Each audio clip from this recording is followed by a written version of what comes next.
Hello viewers, कैसे हैं आप सब लोग। स्वागत है आपका मेरे YouTube channel study with doctor Pavan Oberoi पर। मैं doctor Pavan Oberoi, Bhagwati college Meerut. Viewers, आज इस वीडियो में मैं आपके लिए सीसीएस यूनिवर्सिटी मेरठ में जो बीए थर्ड ईयर में आपका हिंदी 6 का एग्ज़ाम होता है, हिंदी निबंध तथा अन्य गद्य विधाएँ, तो 2018 का क्वेश्चन पेपर मैं आपसे सॉल्व करूँगा आज, ठीक है, और आपसे डिस्कस करूँगा ताकि आपको ये पता लग जाए कि 2018 में कौन कौन से क्वेश्चंस आए थे। मुझे पता है आपको इस समय मार्केट में अवेलेबल नहीं होंगे क्योंकि लॉकडाउन चल रहा है, लेकिन BA, B Com, B Sc third year के जो एग्ज़ाम्स हैं वो ज़रूर होंगे। इस बात का ध्यान रखना, चाहे वो जुलाई में हो चाहे वो अगस्त में हो, आप लोगों को प्रमोट नहीं किया जाएगा, तो इसलिए आप जो है अपनी तैयारी रखिएगा, ठीक है। तो इसकी मेरी प्लेलिस्ट भी बनी हुई है, हिंदी निबंध एवं अन्य गद्य विधाएँ की, ठीक है। और जो आपका हिंदी 5th का पेपर है, अद्यतन हिंदी एवं कोरवी लोक काव्य, तो इसकी भी अलग से प्लेलिस्ट बनी हुई है। मैंने प्लेलिस्ट इसलिए अलग अलग रखी है ताकि आप सभी बच्चों कोई भी कंफ्यूजन ना हो, ठीक है। तो 2020 के दोनों क्वेश्चन पेपर आपके दोनों सब्जेक्ट के, 2019 के दोनों क्वेश्चन पेपर और 2018 का एक अद्यतन हिंदी एवं लोक कोरवी काव्य में डिस्कस कर चुका हूँ। और आज ये आपका, ठीक है, ये भी मैं आपसे डिस्कस कर चुका हूँ, बल्कि 2018 के दोनों क्वेश्चन पेपर, ठीक है, 2019 के। तो ये आपसे मैं आज 8वां क्वेश्चन पेपर में आपसे डिस्कस कर रहा हूँ, ठीक है। तो आप सभी मेरी प्लेलिस्ट में देख सकते हो जा करके। तो मेरे पास जो है एक्चुअली 2014 तक के क्वेश्चन पेपर्स हैं, तो ये मैं आपसे डिस्कस करूँगा, ठीक है बच्चों। तो आपके लिए ये बीएड एंट्रेंस में भी काम आएंगे, और अगर आप टीजीटी पीजीटी की भी तैयारी कर रहे हैं तो उसके लिए भी काम आएंगे, ठीक है। और आपके एनटीए नेट के लिए भी काम आएंगे। जो भी कोई आपका कंपटीशन है, जहाँ जहाँ पर भी हिंदी आती है, तो ये क्वेश्चंस आपके लिए बहुत ही ज़्यादा हेल्पफुल रहेंगे, ठीक है व्यूवर्स। चलिए डिस्कस करते हैं सीसीएस यूनिवर्सिटी मेरठ का क्वेश्चन पेपर, ठीक है, हिंदी निबंध एवं अन्य गद्य विधाएँ। तो मैं सीधा क्वेश्चन और आंसर पे फोकस करूँगा और स्पीड थोड़ी सी तेज़ रखूँगा, ठीक है। आप भी थोड़ा सा कोशिश यही करेंगे। उससे पहले मैं बताना चाहूँगा, अगर आप मेरे चैनल पर नए हैं तो मेरा channel study with doctor Pavan Oberoi जरूर सब्सक्राइब कर लीजिएगा, जहाँ पर आपको सीसीएस यूनिवर्सिटी के प्रॉपर तरीके से कॉमर्स और आर्ट साइड के सब्जेक्ट्स आपको प्रीवियस ईयर के सोल्ड पेपर मिलेंगे, हिंदी इंग्लिश दोनों मीडियम में मिलेंगे, ठीक है। बीए के भी हैं पेपर, उसमें हिस्ट्री है, एजुकेशन है, हिंदी है, पॉलिटिकल साइंस है, सोशलॉजी है, हिंदी है, आपका 6 पेपर हैं आपके, और इकोनॉमिक्स है, और बीकॉम के तो सारे ही सब्जेक्ट हैं, ठीक है बच्चों। चलिए डिस्कस करते हैं। नंबर फर्स्ट क्वेश्चन है कि निम्नलिखित में से किस साहित्यकार का जन्म कलकत्ता में हुआ था। विष्णुकांत शास्त्री जी का। इनमें से किस साहित्यकार ने हिमाचल प्रदेश और उत्तर प्रदेश के राज्यपाल पद को सुशोभित किया है। विष्णुकांत शास्त्री जी ने। कुछ चंदन की कुछ कपूर की कृति के लेखक हैं, तो वो हैं विष्णुकांत शास्त्री जी। सुधिया उस चंदन वन की के लेखक हैं विष्णुकांत शास्त्री जी। सुधिया उस चंदन वन की किस कवि की काव्य पंक्तियां हैं। गिरिजा कुमार माथुर जी की, ठीक है। सॉरी, एक क्वेश्चन में 5th रह गया कि सुधिया उस चंदन वन की विधा क्या है, तो जो विधा है वो है संस्मरण, ठीक है। और 6th क्वेश्चन है कि सुधिया उस चंदन वन की किस कवि की काव्य पंक्ति है, तो वो है गिरिजा कुमार माथुर की। 20वीं शताब्दी के अंधेरे में के रचनाकार हैं श्रीकांत वर्मा। अपोलो का रथ किस विधा की रचना है, तो वो है यात्राव्रत, ठीक है। श्रीकांत वर्मा किस महत्वपूर्ण पत्रिका के विशेष संवाददाता रहे, वो रहे दिनमान के। अपोलो का रथ का प्रकाशन सर्वप्रथम किस प्रसिद्ध पत्र से किया गया, दिनमान से। श्रीकांत वर्मा का प्रथम कविता संग्रह कौन सा है, तो वो रहा भटका मेघ, ठीक है। श्रीकांत वर्मा को शिखर सम्मेलन सम्मान कब प्रदान किया गया? 1980 में। श्रीकांत वर्मा ने किस कवि को अपना काव्य गुरु माना? मुक्तिबोध को। आवारा मसीहा की विधा क्या है? जीवनी। ज्योतिपुंज हिमालय की विधा क्या है? यात्रा संस्मरण। ज्योतिपुंज हिमालय के रचनाकार हैं विष्णु प्रभाकर। विष्णु प्रभाकर को किस कृति के लिए शलाका सम्मान प्रदान किया गया? तो वो किया गया अर्धनारीश्वर के लिए। अपनी अपनी हैसियत के रचनाकार हैं तो वो है हरिशंकर परसाई। इनमें से कौन सा निबंध संग्रह हरिशंकर परसाई का नहीं है? वाणी का क्षीरसागर। निषाद बांसुरी की विधा क्या है? ललित प्रबंध। कुबेरनाथ राय का निबंध संग्रह है, देखिए तीनों ही हैं, प्रिया नीलकंठी, अगम की नाव और रस आखेटा। ठीक है। शरद जोशी की कहानियों पर आधारित धारावाहिक है। तो देखिए तीनों ही हैं, लापता गंज भी हैं और ये दुनिया गजब की और दाने अनार के, है ना, टेलीविज़न पर आए भी हुए हैं, अगर आपने देखे हो तो, पहले आते थे 10-12 साल पहले। तो उपयुक्त सभी इसका सही आंसर है। शरद जोशी का जन्म स्थान है उज्जैन। आत्महत्या के विरुद्ध रचना के रचनाकार का नाम क्या है? रघुवीर सहाय। इनमें से कौन सी रचना रघुवीर सहाय की नहीं है? हरी घास पर क्षण भर। यदि गद्य कवियों की कसौटी है तो निबंध गद्य की। यह कथन किसका है? तो यह है पंडित राम शुक्ल का। हिंदी निबंध लेखन का वास्तविक शुभारंभ किस युग से माना जाता है? भारतेंदु युग से। मनोविकारों पर निबंध लेखन के लिए कौन निबंधकार सुप्रसिद्ध है? आचार्य रामचंद्र शुक्ल। शिव शंभू के चिट्ठे निबंध संग्रह के लेखक हैं बाल मुकुंद गुप्त। भारतेंदु युग का प्रारंभ किस पत्रिका के प्रकाशन से माना जाता है? कविवचन सुधा। हिंदी बंगवासी और भारत मित्र नामक पत्रों का संपादन किसने किया? बाल मुकुंद गुप्त ने। भारत में अंग्रेजी साम्राज्य के इतिहास और शोषण की करुण कहानी किस निबंध संग्रह में वर्णित है? शिव शंभू के चिट्ठे। शिव शंभू के चिट्ठे सबसे पहले किस भाषा में लिखे गए? उर्दू में। बाल मुकुंद गुप्त को किस अन्य नाम से भी पुकारा जाता है? Son of गुरियानी। भारतेंदु युग के उपरांत कौन दूसरे युग प्रवर्तक के रूप में प्रसिद्ध हुए? महावीर प्रसाद द्विवेदी। रसज्ञ रंजन के लेखक हैं आचार्य महावीर प्रसाद द्विवेदी।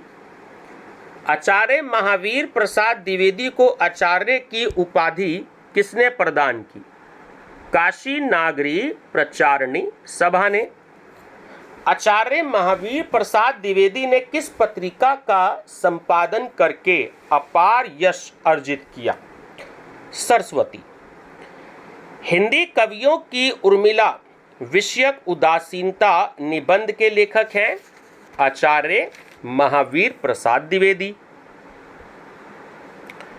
कवियों की उर्मिला विषयक उदासीनता किस प्रकार का निबंध है? तो वो है आलोचनात्मक। आचार्य महावीर प्रसाद द्विवेदी का जन्म कब हुआ? सन 1864 में। आचार्य महावीर प्रसाद द्विवेदी ने किस भाषा की स्थापना की? खड़ी बोली। मां निषाद डैश इत्यादि के रूप में सरस्वती सहसा किसके मुख से निकल पड़ी थी? वाल्मीकि। द्विवेदी जी के अनुसार किसका आत्मोत्सर्ग राम कथा के पात्रों में सर्वाधिक है? तो वो है उर्मिला का, ठीक है। और जो उर्मिला है वो लक्ष्मण जी की पत्नी का नाम है, ठीक है। पंडित रामचंद्र शुक्ल का जन्म कब हुआ था? सन 1884 में। वैर क्रोध का अचार या मुरब्बा है में किस प्रकार की शैली है? सूत्रात्मक। निम्न में से कौन 8 वर्ष तक नागरी प्रचारणी पत्रिका के संपादक रहे? आचार्य रामचंद्र शुक्ल। रस मीमांसा के लेखक हैं आचार्य रामचंद्र शुक्ल। 11 वर्ष का समय कहानी किसके द्वारा लिखित है? पंडित रामचंद्र शुक्ल। लज्जा और गलानी, ठीक है, ये पहले भी क्वेश्चन आया है 2 बार, तीसरी बार रिपीट हो रहा है। निबंध के लेखक हैं आचार्य रामचंद्र शुक्ल, हाँ ठीक है, आचार्य रामचंद्र शुक्ल। लज्जा और गलानी निबंध में सच्चे सुधार का द्वार किसे बताया गया है? गलानी को। आचार्य रामचंद्र शुक्ल की कृति नहीं है। चित्रलेखा। शुक्ल जी का लोभ और प्रीति है मनोविकार संबंधी नियम। आचार्य रामचंद्र शुक्ल किस रूप में प्रसिद्ध हैं? देखिए, आलोचक के रूप में भी, निबंधकार के रूप में भी और हिंदी साहित्य के इतिहासकार के रूप में भी। तो ऑप्शन डी करेक्ट है, उपयुक्त सभी रूपों में। आचार्य शुक्ल किस काल के आलोचक हैं? छायावादी युग। जो स्थान उपन्यास साहित्य में मुंशी प्रेमचंद का है, वही स्थान निबंध साहित्य में आचार्य शुक्ल का है। यह उक्ति है, ये भी दूसरी बार रिपीट हुआ है, डॉक्टर गुलाब राय की। निम्न में से कौन शांति निकेतन में 20 वर्षों तक हिंदी विभाग के अध्यक्ष रहे? आचार्य हजारी प्रसाद द्विवेदी जी। कुटुज निबंध के लेखक हैं, तो वो हैं आचार्य हजारी प्रसाद द्विवेदी जी, ठीक है। आचार्य हजारी प्रसाद द्विवेदी जी को डीलिट की उपाधि किस विश्वविद्यालय ने प्रदान करी? लखनऊ विश्वविद्यालय ने। मैं आपके स्टूडेंट्स के लिए बता दूं कि पीएचडी के बाद होती है डीलिट की उपाधि, ठीक है, ध्यान रखना। पीएचडी में तो सुपरवाइजर की जरूरत होती है, बट डीलिट में सुपरवाइजर की जरूरत नहीं होती है। सबसे उस पर्टिकुलर सब्जेक्ट में, जैसे आप बीए हिंदी से कर रहे हैं तो आप बीए के बाद एमए करेंगे, एमए के बाद आप पीएचडी करेंगे और पीएचडी के बाद डीलिट की जाती है। डीलिट उस सब्जेक्ट की, उस पर्टिकुलर विषय की सबसे लास्ट उपाधि होती है ना, बहुत ही कम लोग डीलिट कर पाते हैं, ठीक है, ध्यान रखिएगा। लखनऊ विश्वविद्यालय ने उन्हें उपाधि प्रदान करी डीलिट की। द्विवेदी जी को किस ग्रंथ पर मंगला प्रसाद पारितोषिक प्राप्त हुआ? कबीरदास पर। आचार्य हजारी प्रसाद द्विवेदी जी को भारत सरकार द्वारा पद्म विभूषण की उपाधि से किस वर्ष सम्मानित किया गया? 1957 में। कालिदास की लालित्य योजना किसके द्वारा लिखित है? हजारी प्रसाद द्विवेदी जी द्वारा। द्विवेदी जी द्वारा गाढ़े तथा उजाड़ का साथी किस वृक्ष को कहा गया है? कुटज को। कुटज का वृक्ष कहाँ पाया जाता है? हिमालय पर। बाण भट्ट की आत्मकथा की विधा है, यह है एक उपन्यास। इनमें से कौन उज्जैन विश्वविद्यालय के कुलपति रहे? वो रहे आचार्य नंद दुलारे वाजपेयी। नंद दुलारे वाजपेयी की कृति नहीं है, तो वो है ऑप्शन डी साकेत, ठीक है। छायावाद निबंध के लेखक हैं, तो वो हैं नंद दुलारे वाजपेयी। नंद दुलारे वाजपेयी ने किस प्रकार के निबंधों की परंपरा को विकसित किया? विचारात्मक। नागरी प्रचारणी सभा में रहकर नंद दुलारे वाजपेयी जी ने संपादन किया सूरसागर सार का। काव्य अथवा कला का संपूर्ण सौंदर्य अभिव्यंजना का सौंदर्य नहीं है। अभिव्यंजना काव्य नहीं है, यह स्वीकारोक्ति है नंद दुलारे वाजपेयी की। तुम चंदन हम पानी, ये भी तीसरी बार रिपीट हो रहा है, 2 ईयर में पहले पूछा जा चुका है। ठीक है, निबंध संग्रह के लेखक हैं, ये हैं विद्यानिवास मिश्र। इनमें से कौन सा निबंध संग्रह विद्यानिवास मिश्र का नहीं है? तो वह ठेले पर हिमालय।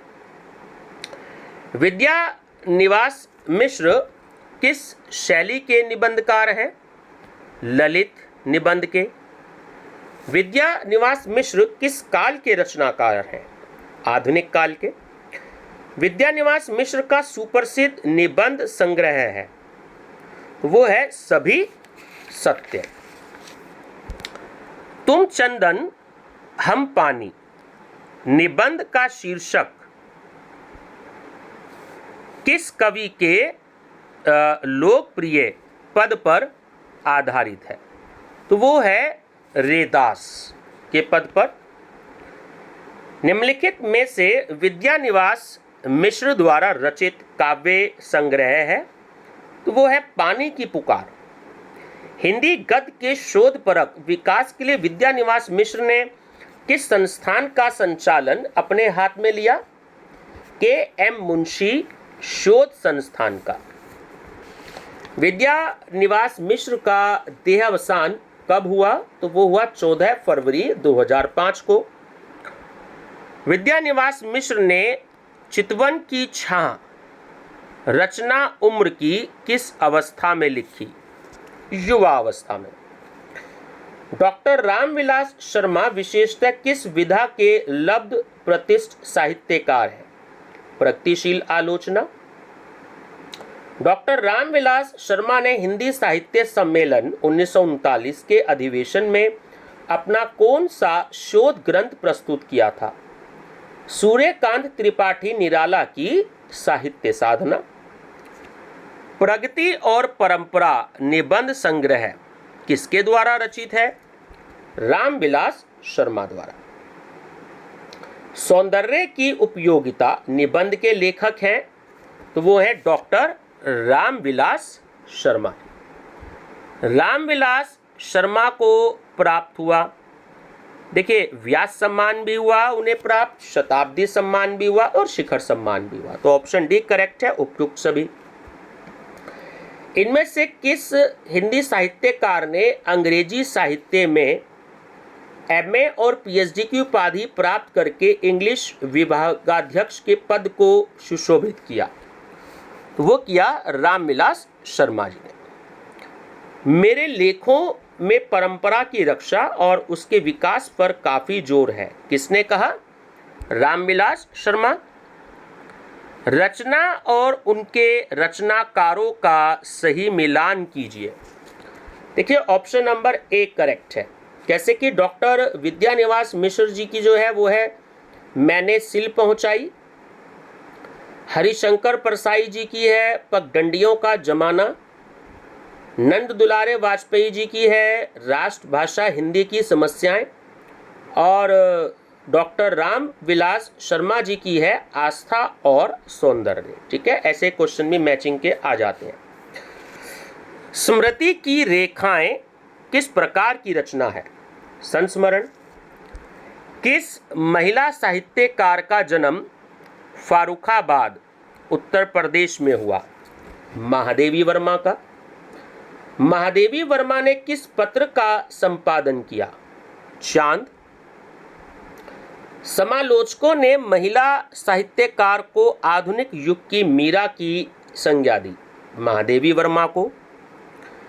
इनमें से कौन सी रचना महादेवी वर्मा द्वारा रचित नहीं है? उर्वशी। किस कृति पर महादेवी वर्मा को ज्ञानपीठ पुरस्कार मिला?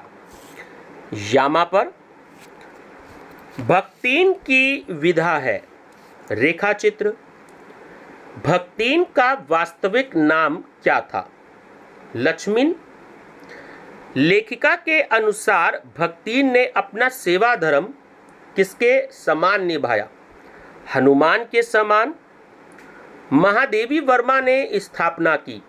साहित्यकार, संसद की। और हिंदी निबंध के क्षेत्र में रेखाचित्र शब्द कहाँ से आया है? चित्रकला से। ठीक है स्टूडेंट्स एंड व्यूवर्स, ये क्वेश्चन थे और नीचे जो यूनिवर्सिटी से आंसर शीट प्रोवाइड हुई है मुझे, उसके अकॉर्डिंग जो है ये मैंने आपको आंसर दिए हैं। ठीक है, अगर कोई कन्फ्यूज़न हो तो आप पॉज करके इससे टैली कर सकते हैं, क्योंकि यूनिवर्सिटी अपने आंसर की भी प्रोवाइड करती है, चाहे वो कोई सा भी सब्जेक्ट हो, चाहे साइंस हो, चाहे आर्ट्स हो, चाहे कॉमर्स हो, तो मैंने भी आपको प्रोवाइड करा दिया है। ठीक है व्यूवर्स, तो वीडियो पसंद आए लाइक शेयर सब्सक्राइब जरूर करिएगा, और जैसे ये वीडियो सबसे पहले आप तक पहुँचे तो आप अपने टीचर्स को जरूर भेजिएगा, जो आपके हिंदी के टीचर्स हैं।